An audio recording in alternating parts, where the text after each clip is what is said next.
नारायणं नमस्कृत्य नरं चैव नरोत्तमं देवीं सरस्वतीं व्यासं ततो जयमुदीरयेत्। ओम नमो भगवते वासुदेवाय, ओम नमः पितामहाय, ओम नमः प्रजापतिभ्यः, ओम नमः कृष्णद्वैपायनाय, ओम नमः सर्वविघ्नविनायकेभ्यः।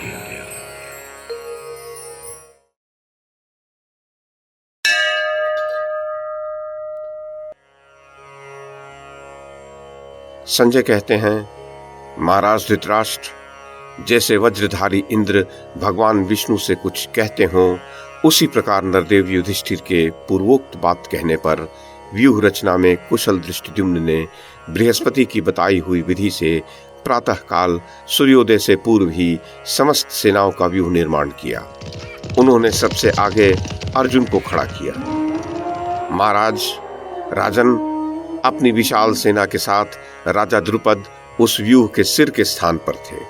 कुंती भोज और दृष्टकेतु ये दोनों नरेश नेत्रों के स्थान पर प्रतिष्ठित हुए। भरतश्रेष्ठ, दासार्णक, दशेरक समूहों के साथ प्रभद्रक, अनूपक और किरातगण गर्दन के स्थान पर खड़े किए गए। पटच्चर, पौंड्र, पौरव तथा निषादों के साथ स्वयं राजा युधिष्ठिर पृष्ठभाग में स्थित हुए। भीमसेन और दृष्टिद्युम्न क्रौंच पक्षी के दोनों पंखों के स्थान पर नियुक्त किए गए। राजन, द्रौपदी के पुत्र अभिमन्यु और महारथी सात्विकी के साथ पिशाच, दारद, पुंड्र, कुंडिविश, मारुत, धेनुक, तंगण, परतंगण, बाल्हिक, तित्तिर, चोल तथा पांड्य, इन जनपदों के लोग दाहिने पंख का आश्रय लेकर खड़े हुए। अग्निवेश्य, हुंड, मालव, दानभारी, शबर, उद्भस, वत्स तथा नाकुल जनपदों के साथ दोनों भाई नकुल और सहदेव ने बाएं पंख का आश्रय लिया। उस क्रौंच पक्षी के पंख भाग में 10 सहस्त्र, शिरोभाग में 1 लाख, पृष्ठ भाग में 1 अर्बुद 20 सहस्त्र तथा ग्रीवा भाग में 1,70,000 रथ उपस्थित थे। राजन, पक्ष, कोटि, प्रपक्ष तथा पक्षांत भागों में चलते फिरते पर्वतों के समान गजों के झुंड चले। वे सब के सब सेनाओं से घिरे हुए थे। राजा विराट के राजकुमारों के साथ उस व्यूह के जघन अर्थात कटी के अग्रभाग की रक्षा कर रहे थे। काशीराज और शैब्य भी 30 सहस्र रथियों के साथ उसी की रक्षा में तत्पर थे। भारत इस प्रकार पांडव कौंचारुण नामक महाव्यूह की रचना करके सूर्योदय की प्रतीक्षा करते हुए युद्ध के लिए कवच आदि से सुसज्जित हो खड़े हो गए। उनके गजों और रथों के ऊपर सूर्य के समान प्रकाशमान, निर्मल एवं महान श्वेत छत्र शोभा पा रहे थे। संजय कहते हैं, महाराज, उस अत्यंत भयंकर अभेद्य क्रौंच व्यूह को अमित तेजस्वी अर्जुन के द्वारा सुरक्षित देखकर आपका पुत्र दुर्योधन, आचार्य द्रोण, कृप, शल्य, भूरिश्रवा, विकर्ण, अश्वत्थामा और दुशासन आदि सब भाइयों तथा युद्ध के लिए आए हुए अन्य बहुतेरे शूरवीरों के पास जाकर उन सब का हर्ष बढ़ाता हुआ ये समयोचित वचन बोला। वीरों, आप सब लोग नाना प्रकार के अस्त्र शस्त्रों के प्रहार में कुशल तथा युद्ध की कला में निपुण हैं। आप सभी महारथी हैं। आप में से प्रत्येक योद्धा रणक्षेत्र में सेना सहित पांडवों का वध करने में समर्थ है। फिर सब लोग मिलकर उन्हें परास्त कर दें, इसके लिए तो कहना ही क्या है। भीष्म पितामह के द्वारा सुरक्षित हमारी यह सेना सब प्रकार से अजेय है, परंतु भीमसेन के द्वारा सुरक्षित पांडवों की सेना हमारी इस सेना को जीतने में सक्षम है। अतः मेरी राय है कि संस्थान, शूरसेन, वेत्रिक, कुकुर, आरोचक, त्रिगर्त, मद्रक तथा यवन आदि देशों के लोग शत्रुंजय, दुशासन, वीर विकर्ण, नंद, उपनंद, चित्रसेन तथा पारिभद्रक वीरों के साथ जाकर अपनी सेना को आगे रखते हुए भीष्म की ही रक्षा करें। वैशंपायन जी कहते हैं, जनमेजय, संजय ने आगे कहा, महाराज, दुर्योधन की ये बात सुनकर द्रोण आदि सभी महारथियों एवं राजाओं ने उस समय तथास्तु कहकर उसकी बात मान ली।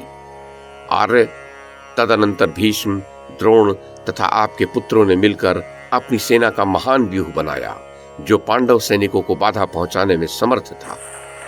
तदनंतर बहुत बड़ी सेना द्वारा सब ओर से घिरे हुए भीष्म देवराज इंद्र की भांति विशाल वाहिनी साथ लिए आगे आगे चले। उनके पीछे प्रतापी वीर महान धनुर्धर द्रोणाचार्य ने युद्ध के लिए प्रस्थान किया। महाराज, उस समय कुंतल, दशार्ण, मागध, विदर्भ, मेकल तथा कर्ण प्रावरण आदि देशों के सैनिकों के साथ गांधार, सिंधु, सौवीर, शिबी तथा वसाती देशों के वीर क्षत्रिय युद्ध में शोभा पाने वाले भीष्म की रक्षा करने लगे। शकुनी ने अपनी सेना साथ लेकर द्रोणाचार्य की रक्षा में योग दिया। तत्पश्चात अपने भाइयों सहित राजा दुर्योधन अत्यंत हर्ष में भरकर अश्वातक, विकर्ण, अंबष्ट, कोसल, दरद, शक, क्षुद्रक तथा मालव आदि देशों के योद्धाओं के साथ सुबल पुत्र शकुनी की सेना का संरक्षण करने लगा। भूरिश्रवा, शल, शल्य, आदरणीय राजा भगदत्त तथा अवंती के राजकुमार विंद और अनुविंद उस सारी सेना के वाम भाग की रक्षा कर रहे थे। सोमदत्त पुत्र भूरी, त्रिगर्तराज सुशर्मा, काम्बोज राज सुदक्षिण, श्रुतायु तथा अच्युतायु ये दक्षिण भाग में स्थित होकर उस सेना की रक्षा कर रहे थे। अश्वत्थामा, कृपाचार्य तथा सात्वत वंशी कृतवर्मा अपनी विशाल सेना के साथ कौरव सेना के पृष्ठ भाग में खड़े होकर उसका संरक्षण करने लगे। केतुमान, वसुदान, काशीराज के पुत्र अभिभू तथा अन्य देशों के नरेश सेना पृष्ठ के पोषक थे। भारत, तदनंतर आपकी सेना के समस्त सैनिक हर्ष से उल्लसित हो प्रसन्नता पूर्वक शंख बजाने और सिंहनाद करने लगे। उनका हर्षनाद सुनकर कुरुकुल के वृद्ध पितामह प्रतापी भीष्म ने सिंहनाद करके अपना शंख बजाया। तदनंतर शंख, भेरी, नाना प्रकार के पणव और आनक आदि वाद्य यंत्र सहसा बज उठे और उन सब का सम्मिलित शब्द सब ओर गूंज उठा। तत्पश्चात श्वेत अश्वों से जुते हुए विशाल रथ पर बैठे भगवान श्री कृष्ण और अर्जुन अपने सुवर्ण भूषित श्रेष्ठ शंखों को बजाने लगे। ऋषिकेश ने पांचजन्य, अर्जुन ने देवदत्त तथा भयंकर कर्म करने वाले भीमसेन ने पौंडर नामक महान शंख बजाया।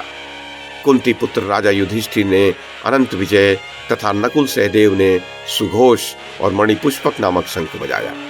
काशीराज, शैब्य, महारथी शिखंडी, दृष्टद्युम्न, विराट, महारथी सात्यकी, पांचाल वीर, महान धनुर्धर द्रौपदी के पांचों पुत्र ये सभी बड़े बड़े शंखों को बजाने और सिंहनाद करने लगे। वहां उन वीरों द्वारा प्रकट किया हुआ वह महान तुमुल घोष पृथ्वी और आकाश को निनादित करने लगा। महाराज, इस प्रकार हर्ष में भरे हुए कौरव पांडव एक दूसरे को संताप देते हुए पुनः युद्ध के लिए रण क्षेत्र में जा पहुंचे।